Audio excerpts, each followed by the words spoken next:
Howliday Inn was what Chester called Chateau Bow-Wow, the boarding kennel where we'd once spent an eventful week. The very week, in fact, of Howie's birth. "Aside from your being born there," Chester told Howie as the three of us lurched about in the back of the Monroe station wagon on the way to our... What did Chester call it again? Oh yes, our doom. "The place is nothing but bad vibes. In the space of 1 week, Howie. 1 week. There was poisoning, kidnapping, attempted murder, howling in the night. That's not so bad, Pop," Howie said. "Most movies have all that stuff in less than 2 hours. And you have to pay for it." "That may be," Chester said, slipping from sight as he lowered himself to the bottom of his carrier.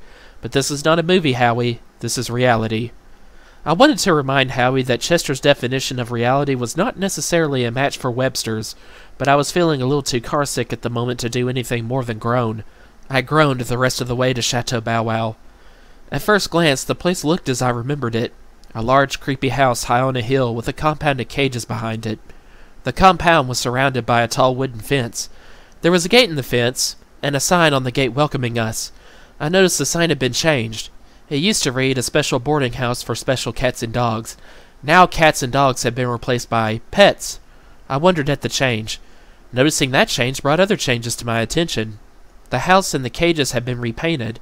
There were some new shrubs here and there in the compound, and the rickety wooden fence had been reinforced by a metal one. Something more than paint and shrubs was different, though. I couldn't put my paw on it, but there was something missing.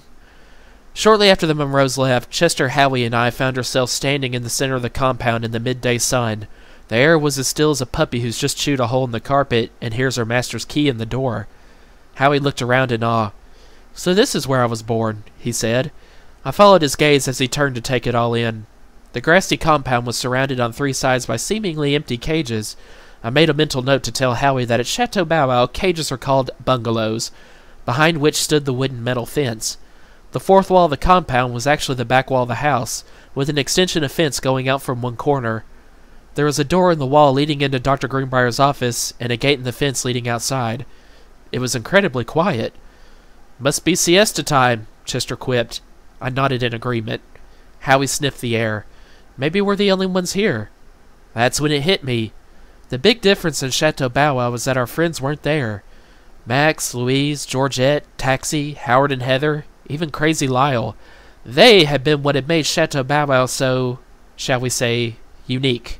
I couldn't imagine the place without them. A lump was forming in my throat when all at once I heard a familiar voice call out, "Harold! Chester! And oh my gosh, is that little Howie?" I turned. There at the door of the office stood Jill, an old friend. She flung her arms open wide and ran toward us, tripping on a tree root. Another girl followed on the first girl's heels. Jill gave me a big hug around the neck as I licked her face. "Do you two know each other?" Howie asked, and he added, "Just a hunch." "Oh, this is Jill," I told him. "She works here. Last time there was another helper, a real clown named Harrison, but I don't think..." "Oh, it's so good to see you guys," Jill squealed. "I just got to work and Dr. Greenbrier said you were here. I'm his assistant now. Isn't that neat? Of course, Harrison... you remember Harrison." Chester rolled his eyes. "Well, Harrison has started his own comic book company, so I've taken his job for the summer. And Daisy helps me." She nodded at the other girl. Daisy looked like a daisy. She had this big open face and wild yellow hair. She was also what we pets call a gusher. "Ooh," she crooned, grabbing Howie and squeezing him so tight his eyes bulged. "You are so cute. I could just eat you up, little puppy." Howie licked Daisy's face, which only made her giggle and gush some more. "You're just as cute as the Dickens," she said. "How about if I call you Dickens?" "How about if she calls me a cab?" Chester muttered. "I want out of here."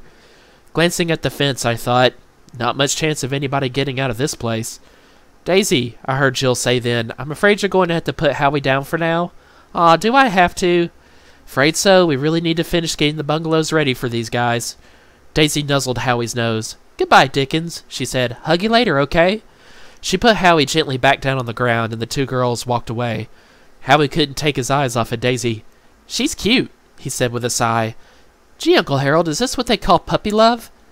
Before I could answer, Chester shook his head and started to walk away. "Dogs," he muttered. As if on cue, 2 dogs poked their heads out from behind one of the far bungalows. "Hello," shouted the smaller one. "I'm Linda." "And I'm Bob," shouted the other. "Care to join us for a little barbecue?" Barbecue-flavored dog biscuits sat propped against the back of what we came to realize was Bob's bungalow. Bob was a Cocker Spaniel in a Mets cap. His friend Linda was a West Highland White Terrier, bedecked in a knotted yellow bandana. "Don't you just love barbecue?" Linda asked. "Bob and I say we don't know how we can get through each winter without it." "Well, but then there's sushi," said Bob. I nodded politely. I wasn't aware of any raw fish-flavored dog biscuits on the market, but I kept my ignorance to myself. "The kids insisted that we be allowed to keep our barbecue biscuits," Linda went on. "That nasty Dr. Greenbrier didn't want to let us. He said something silly about a balanced diet, but the kids told him that they were paying the bill and they would decide what a balanced diet was." "Where are you folks from?" Bob asked. "Centerville," I told him. "Oh, it's sweet there," Linda said. "Quaint. Charming. We're from Upper Centerville." I could have guessed.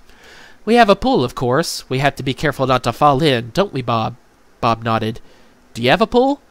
"We did," Howie said, "until I bit it and all the air came out." Bob and Linda smiled politely as if Howie were just too quaint for words. "So," Chester said. It was his first word since we joined the two dogs. Well, not his first word exactly. He had said, "Not if my life depended on it," when they asked him if he'd care for a barbecue-flavored dog biscuit. "So," he repeated, "are we it? Is there anybody else staying here?" Bob and Linda looked at each other, their brows furrowed. "Let me put it to you this way," Bob said at last. "We're the only normal ones." "Really?" said Linda. "You won't believe the riffraff. There are these two cats." She looked at Chester and scrunched up her face as if her dog biscuit had stayed on the barbecue too long. "Trust me," she said, "you don't want to know them. And then there's this character they call the Weasel." "Why's that?" Chester asked. "Well, I expect it's because he's a weasel," said Bob. Turning to Linda, he said, "Don't forget the parrot, hun." "Oh, that bird," Linda said, fluttering her eyelashes. "Squawk, squawk, squawk all day long. Thank heavens they cover it up at night. And then there's this strange dog. Size of a horse," said Bob, "and talk about moody. Sheesh, I told him he should lighten up, try deep breathing, get a hobby." Linda nodded. "Most depressed dog I ever saw," she said. "Oh, if the kids only knew the kind of place they were leaving us."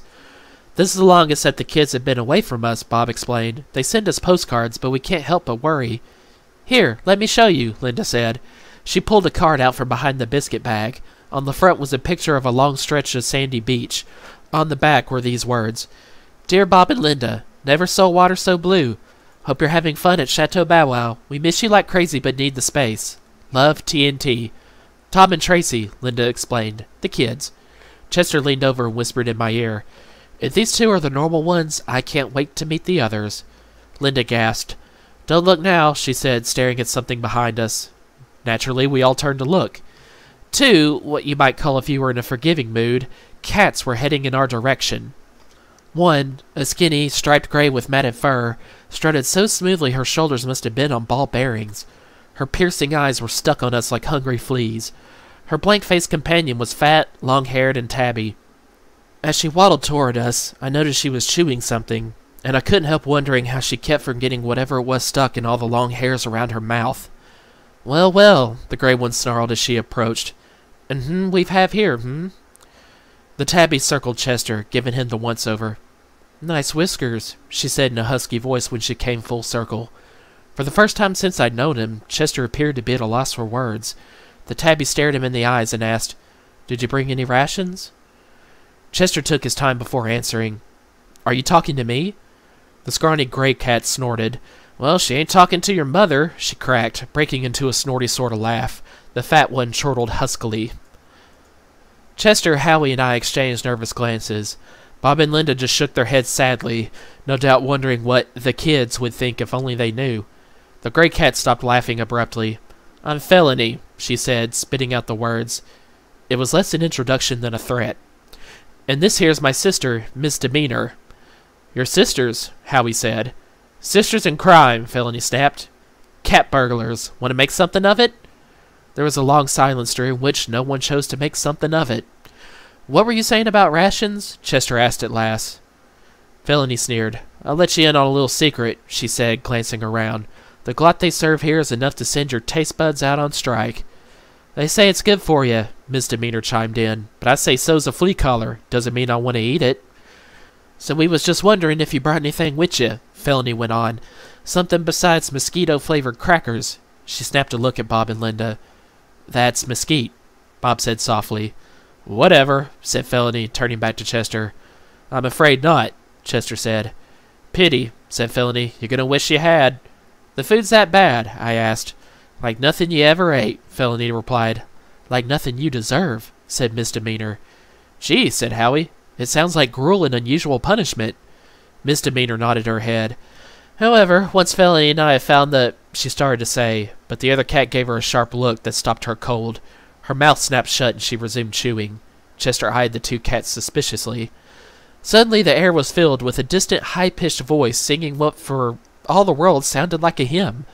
The only words I could make out were, while on the path of righteousness I slither. Felony shook her head in disgust. That's the weasel, she snarled. A disgrace to his race.